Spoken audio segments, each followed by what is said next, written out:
तर आमचे युवा नेते माननीय आमदार धीरज भैया देशमुख साहेब, मी त्यांना विनंती करतो की त्यांनी नागरी सत्काराला तशाच भाषेत उत्तर द्यावं.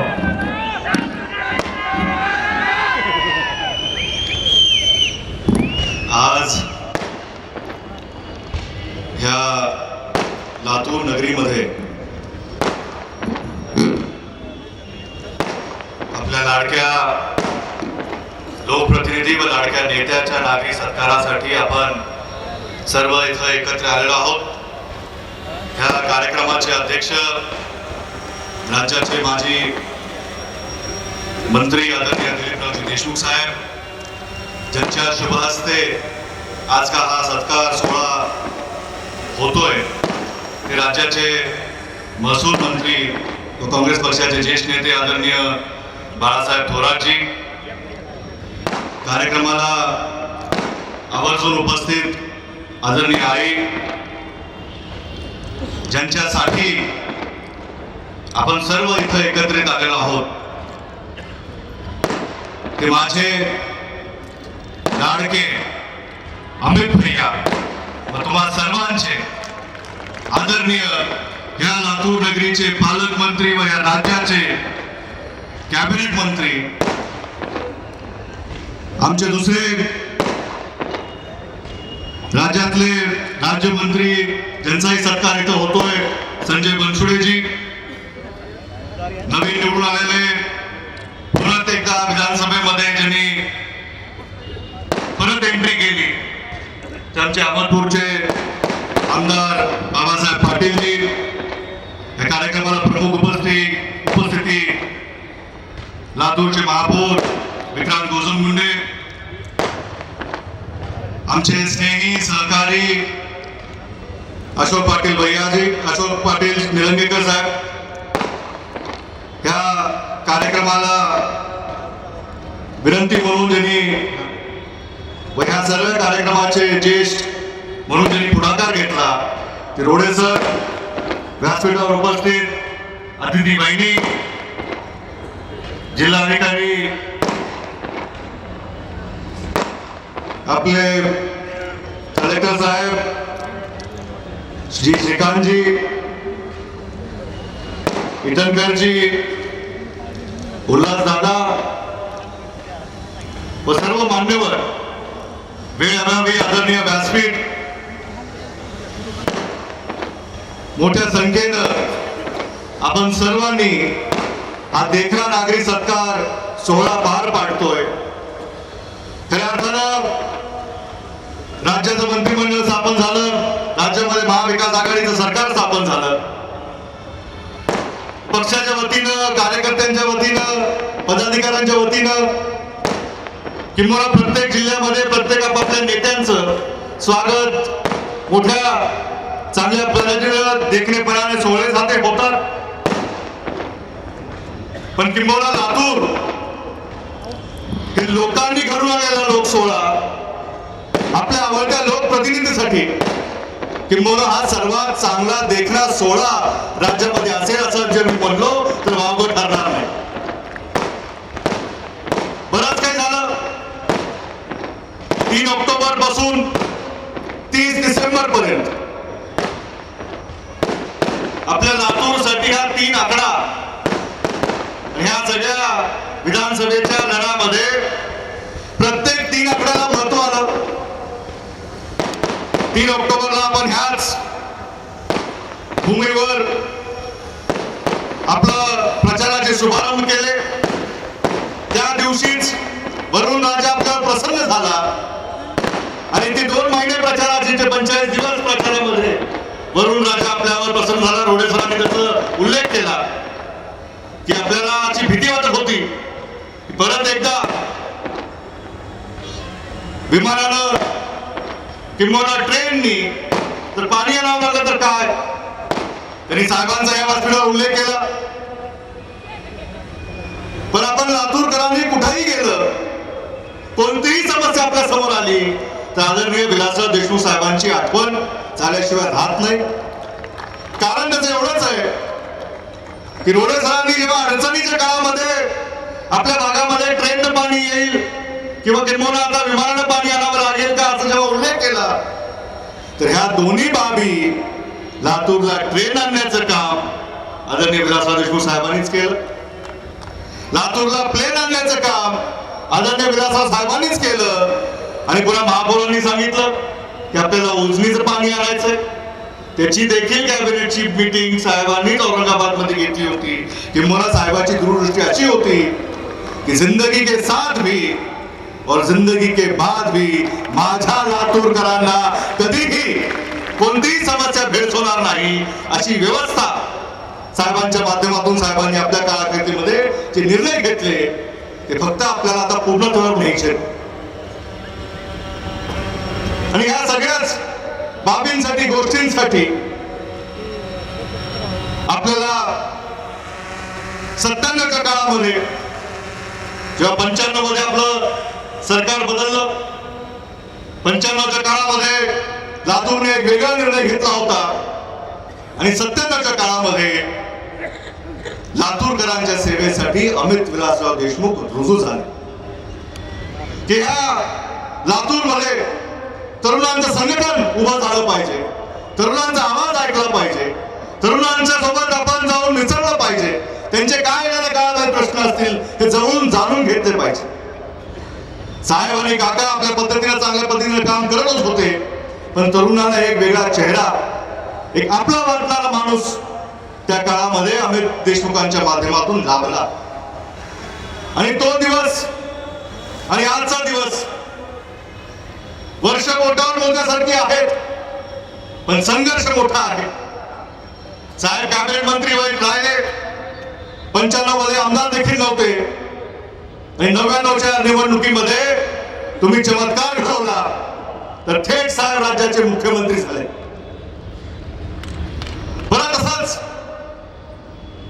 14च्या निवडणुकीमध्ये आपलं सरकार गेलं, पण 19च्या निवडणुकीमध्ये तुम्ही परत एकदा चमत्कार घडवला, आपल्याला पालकमंत्री मिळाले. हे लातूरनी मतांच्या माध्यमातून प्रत्येक वेळेस विधानसभेला एक नवीन दिशा देण्याचं काम, एक नवीन पॅटर्न उभा करण्याचं काम केलं.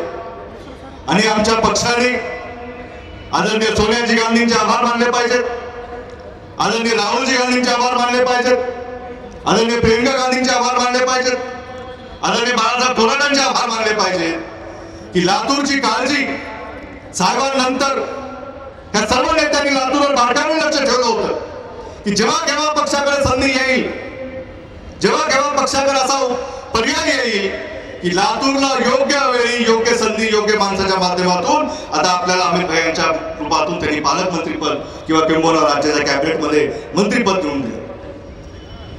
हे सहज शक्य झालं नाही. गेली अनेक वर्ष एका राजकर्त्याचा मुलगा म्हणून हे सगळं सोपं आहे ना, सहज मिळतं. ह्या सगळ्या टीका झाल्या, पण या सगळ्या टीकांना समोर जाताना मी कधीही भैयांच्या चेहऱ्यावर कुठलाही असा भाव बघितला नाही. किंवा त्यांना कधी राग आलेला मी बघितला नाही, किंवा त्यांना कधी चिंता झाली हे बघितलं नाही. त्यांना होत असेल, पण त्यांच्या चेहऱ्यावर मात्र एक सौम्य हास्य की आपल्या विरोधकांच्या टीका देखील त्यांनी त्यांच्या सौम्य हसण्याच्या माध्यमातून घेतल्या. आणि लोक जेव्हा त्यांना भेटतात,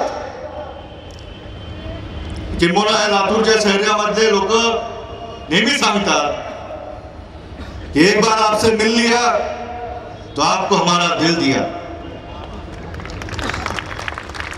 हे साधं सोपं सहज गणित. विरोधकांनी टीका नाही केल्या, विरोधकांनी वेगवेगळ्या पद्धतीच्या टीका केल्या, पण अमित देशमुखांनी हे सगळं आपल्या सेवाभाव टिकवून ठेवला. त्यांनी आपली सेवा, त्यांनी आपल्या लातूरचे प्रश्न आपल्या मतदारसंघातले असो किंवा जिल्ह्यातले असो, हे सगळे बारकाव्याने त्याच्यावर लक्ष ठेवलं. योग्य वेळी योग्य निर्णय घेतले. ग्रामीण मतदारसंघाचा मी तिसरा आमदार आहे.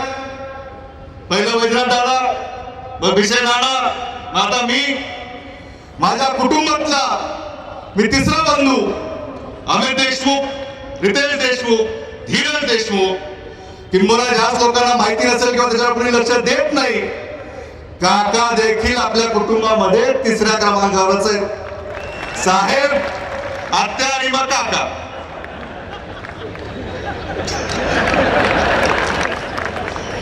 आपलं महाविकास आघाडीचं सरकार 3 पक्षाचं आहे.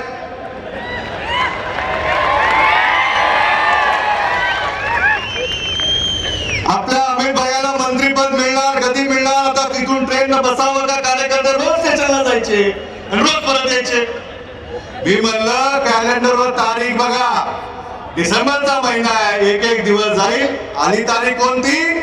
30 डिसेंबर. तिथेही 3. विरोधक आमच्यावर टीका करतात, 3 ठिकाणे काम बिघाडे.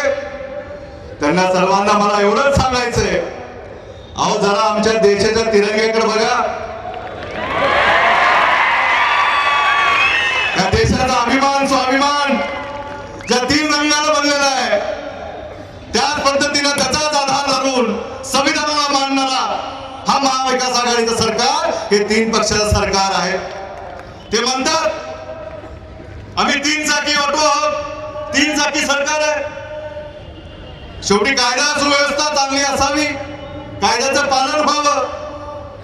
2 चाकावर 3 लोक बसत नाहीत, अडचण होते, म्हणून आम्ही आमची सोय करून घेतली आणि 3 चाकी निवांतपणे. 3 चाकाचा ऍडव्हान्टेज दुसरं कसं आहे, 2 चाकावर बॅलन्स करायला पाय टेकवावा लागतो. 3 चाक्यावर निवांत, काही होत नाही. खड्डे जरी आले तरी बॅलन्स होतंय. त्यामुळं 3 हा फार महत्वाचा आहे. परत दुसरं होत आहे की आतापर्यंत गेल्या सरकारचं काम कसं होतं, 19-20. आमचं असं नाही, आमचं 2020. त्यामुळं आपलाही सरकार या 21व्या सदीमध्ये जाणारा नेत्याला घेऊन चाललोय. आणि आज या जाहीर सभेमध्ये एक भाऊ म्हणून, कुटुंबाचा एक सदस्य म्हणून मला सार्थ अभिमान होतोय की आज तुमच्यामुळं, तुम्ही माझ्या भैयांना आज साहेब केलं. काकांच्या आयुष्यामध्ये असा एक क्षण आला असेल, लहानपणी आम्ही कानावर ऐकायचो की बाबा आणि काका जेव्हा, आजोबा आणि काका जेव्हा बोलायचे तर साहेबांना त्यावेळेस ते अण्णा म्हणायचे. पुन्हा पुन्हा असं न कळत कळत कधी याचा विचार झाला, आज बसतोचा विचार आला की साहेबांनी किंवा काकांनी पप्पांना अण्णा म्हणायचं कधी सोडलं, कळलंच नाही. किंबहुना त्यांच्या राजकीय जीवनामध्ये किंवा त्याच्यामध्ये काम करत असताना सर्वच त्यांना साहेब संबोधित करत असत, तेव्हा काकांनाही बहुतेक तेच पाऊल उचललं असावं. पण आज जाहीररित्या मी सांगतो की आजपासून माझ्यासाठी अमित विलासराव देशमुख हे साहेब आहेत. आजपासून त्यांचा उल्लेख अमित साहेब म्हणूनच होईल. आज तू चित्रफित बघत होतो, ते गाणं, त्यात सगळे क्षण मला परत तो 99 क्षण आठवले. तशीच गाणी, तसाच ताफा, तशाच लोकांचा ओढा, लोकांच्या चेहऱ्यावरती प्रसन्नता की आपला माणूस निवडून आला, आपला माणूस मंत्री झाला. किंबहुना आपला माणूस मंत्री झालाय, किंबहुना असं वाटलं की लातूरचे हे सर्वजण आज मंत्री झाले. आता MS-24 परत एकदा जेव्हा राज्यात फिरेल तेव्हा त्याची एक नवीन ओळख राज्याला होईल की MS-24 अमित विलासराव देशमुख साहेबांच्या गावाची आहे. MS-24 अमित देशमुख साहेबांच्या लातूरची आहे. MS-24 हे येणाऱ्या काळामध्ये महाराष्ट्र विकास आघाडीमध्ये एक सक्षम नेतृत्व उभं करण्याच्या वाटचालीवर आपण आज सगळे आलेलो आहोत.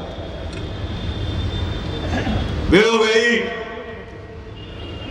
बराच गेल्या 5-6 वर्षामध्ये संघर्ष होत होता. राजकीय दृष्ट्या लातूरला जाणून बुजून लातूरचा विकास हा रोखला जायचा. घोषणा बऱ्याच व्हायच्या पण काम मात्र काही व्हायचं नाही. आता जे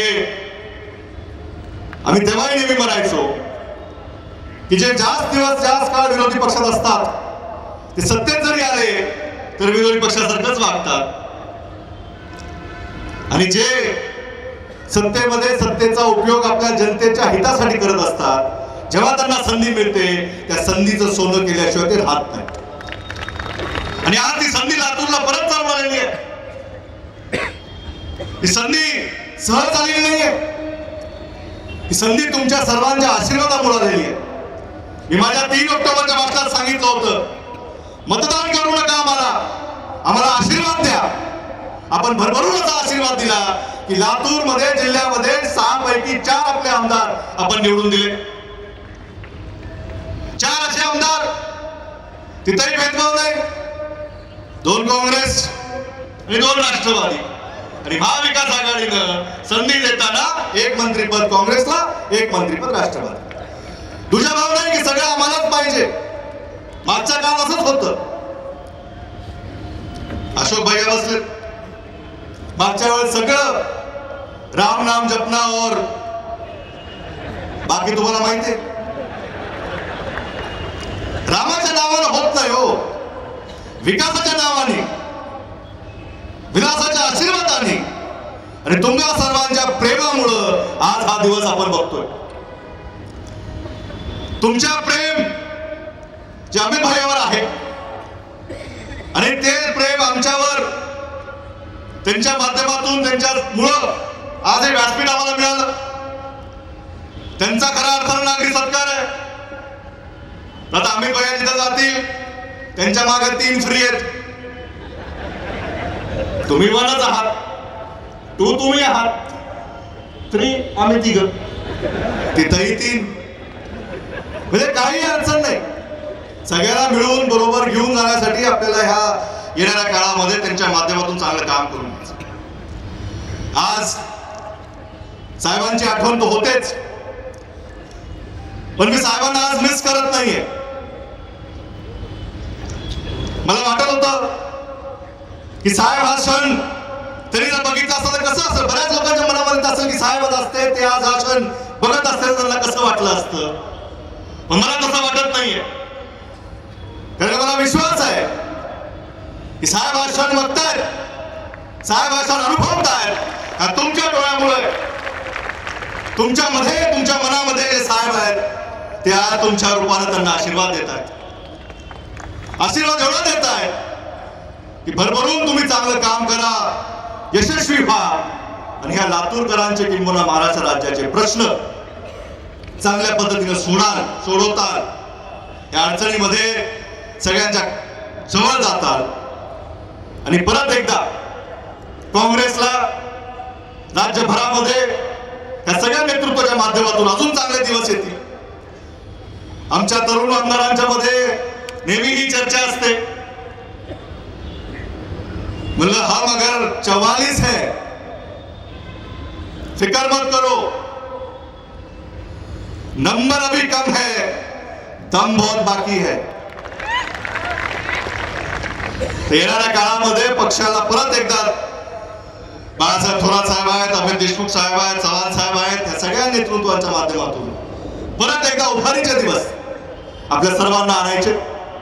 गावागावापर्यंत पक्षाला पोहोचवायचं, पक्षाचं कार्य पोहोचवायचंय. गावापर्यंत महाराष्ट्र विकास आघाडीचं नाव मोठं करायचंय. आणि जाता जाता आज या व्यासपीठावर सगळेजण हेही बघत असतील की रितेश ज्यांनी या निवडणुकीमध्ये प्रचाराची धुरा आपल्या हातात धरली होती, त्यांच्या वेळात वेळ काढून या दोन्ही मतदारसंघामध्ये ते चांगल्या पद्धतीने त्यांनी प्रचार केला. किंवा माझ्या प्रचाराचं सगळं काही ओझं एका बाजूला रितेश दादांनी घेतलं, एका बाजूला काकांनी घेतलं, त्या दोघांचे मला आभार मानायचे की त्या दोघांच्या मुळे ह्या निवडणुकीमध्ये मी स्वतः सारडाच्या हॉस्पिटलमध्ये होतो खाटावर, तरी मला निवडणुकीचा प्रचार चालू होता. ही किमयाच आहे तुम्हा सगळ्यांची की एखादा उमेदवार एखादी सभा एखाद्या गावात जर पोहोचू शकला नाही तर एखाद्या वेळेस ते गाव आम्हाला उमेदवाराची ओळखच नाही, आमच्याकडे आलेच नाही, बरंच काय होऊ शकतं. पण माझ्या निवडणुकीमध्ये असं काही झालं नाही. तुम्ही सर्वांनी असं ठरवलंच होतं की ह्या वेळेस ह्या 3 नंबरच्या विलासराव देशमुखच्या पोराला आम्ही 1 नंबरवर पोहोचवणार. 99 मध्ये साहेबांना तुम्ही 89,000ची लीड दिली. ती मोडत काढून 2009 ला परत 10 वर्ष भैयाला आपण त्याच्या पुढे जाऊन लीड दिली. परत 10 वर्षानंतर 19 ला मला भैयाच्या पुढे तुम्ही लीड दिली, त्याबद्दल तुमचा जाहीर आभार. शेवटी 10 वर्षालाच करताय, म्हणजे पुढच्या वेळेस काय करायचंय, ब्रेक के बाद तर नाही ना. त्यामुळे 10 वर्षाचा ट्रेंड आहे आपला, आपण पुढच्या वेळेस मोडत काढू. त्यामुळे तुमच्या आशीर्वादानं आज महाराष्ट्रामध्ये मी निवडणुकीमध्ये जे जे मागितलं तुमच्याकडून तुम्ही मला सर्व दिलं.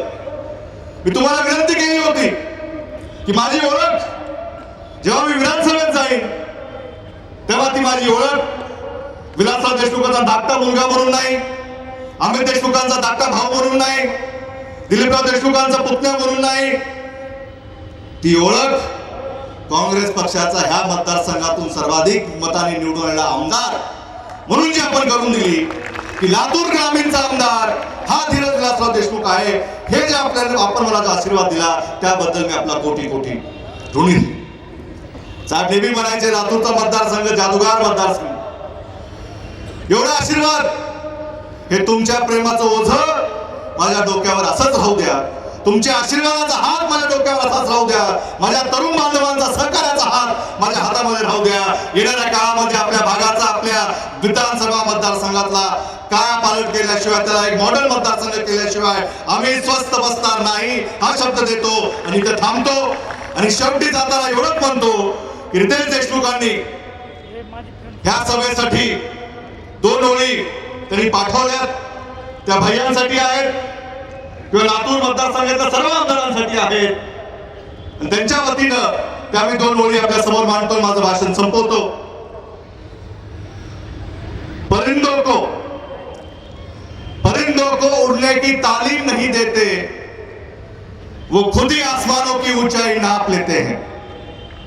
त्यामुळे हे येणाऱ्या काळामध्ये लातूर असेल, महाराष्ट्र असेल, ह्या सर्व लोकांच्या प्रश्नांची जाण राखून येणाऱ्या काळामध्ये चांगल्या पद्धतीचा विकास, चांगल्या पद्धतीची आपली सेवा करतील. आम्ही सर्वजण आपल्या सेवेमध्ये कार्यरत आहोत, रुजू आहोत. जे काही असेल आपण आम्हाला स्पष्टपणे हक्कानं सांगावं आणि आम्ही आपल्या सेवेमध्ये सदैव कटिबद्ध असो. आणि जाता आता एवढंच सांगतो परत एकदा, जेवढं प्रेम, जेवढा आशीर्वाद आपण सर्वांनी मला दिलाय, आज तुमच्या माध्यमातून त्या विधानसभेमध्ये मला जाता आलं जिथं साहेब होते. त्या विधानसभेमध्ये साहेबांचा आवाज गाजला, त्या विधानसभेमध्ये साहेबांचे भाषण ऐकायला लोक यायचे. त्या विधानसभेच्या पायऱ्या चढताना, त्या विधानसभेच्या आवारात फिरताना साहेबांचा भास, साहेबांचा सहवास मला नेहमी होतो. आणि तिथं मला आपण पाठवल्याबद्दल आपला परत एकदा मनस्वी मी आभारी आहे. आपल्या ह्या ऋणामध्ये आयुष्यभर मी राहीन. आपली सेवा करण्यासाठी मी कटिबद्ध राहीन. आपले जे प्रश्न असतील ते सोडवण्यासाठी प्रयत्नशील राहीन. एवढं बोलतोय, थांबतो. जय हिंद, जय महाराष्ट्र. धन्यवाद धीरज भैया.